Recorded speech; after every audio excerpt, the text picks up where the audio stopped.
here's Alex. A real nice picture of Alex that we colorized. Yeah. It looks like Scott. It does look like Scott. I've always said that. That's his first wife on the bottom, ain't it? Yeah, that's the first wife, Laura. Yeah. So that's our great-great-grandma. Vicky did an incredible job with, this is the second wife, Lizzie. That's the only picture we have. Yeah, we've only got the one picture. That comes out of that group picture She that was taken. standing right there. Yeah. So it was a real grainy picture, and Vicky put some real voluptuous lips on her, and she sent it to me. I said, Vicky, no, she doesn't have those voluptuous lips.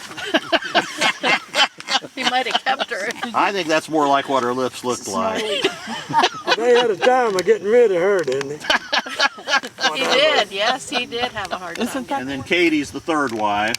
That he married the day the divorce was final. Yeah. So I wanted to talk a little bit about Alex and his three wives. Or at least the middle one.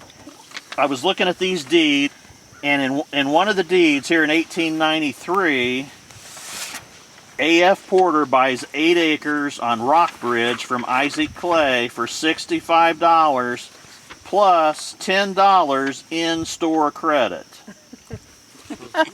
Well, what I'm reading from that is that Alex Porter had a store, and he's given $10 credit to Isaac Clay in his store. Yeah. Had you guys heard of Alex Porter's store? I never did. No, Well, I don't remember hearing about an actual store, but that's what it says in that deed, plus $10 in-store credit. I would have figured these boys would have earned him and go and buy stuff on the credit. Well, the other thing that tells me, Laura, his first wife, was still living then. She died the next year. So that means Alex and Laura had some kind of store, some kind of business there. Yeah. And She died, what did she die in, 1896? 94, I think. 94. I think he married Lizzie in 96. Yeah. Everett was, I think, 2 years old when she died. Yeah. My dad would have been 6, I think. Yeah. Well, Everett, he was talking about a store and about their business, but of course he's talking about his dad and Lizzie, because he didn't really remember his mom. He was, like you said, he was only two. Okay. So he's talking about second wife Lizzie. He says, and I couldn't hear who he said. I know blank, who lived down there, had a little store down there where Went lived, and I was just a kid. So we're talking around 1900 or something like that. He says, Paul and Liz, that was his second wife, my dad's second wife, she came into selling washing machines, these old rocking kind, you know, you run the lever back and forth with your hands. Yeah.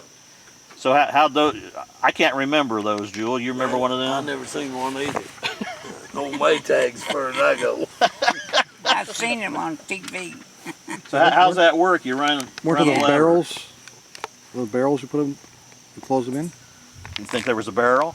Might have been. I've seen them kind of like they have a door in the barrel, puts closed water in, and you agitate it back and forth. And that makes the barrel turn, or just shaking it back and forth? Yeah.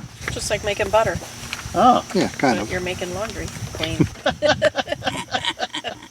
Oh, okay. Well, Everett said that Dad had a buggy. They would tie a washing machine on the back of that buggy. Now, when he's saying buggy, that's like a cart you're pulling behind a horse, right? Yeah. Okay.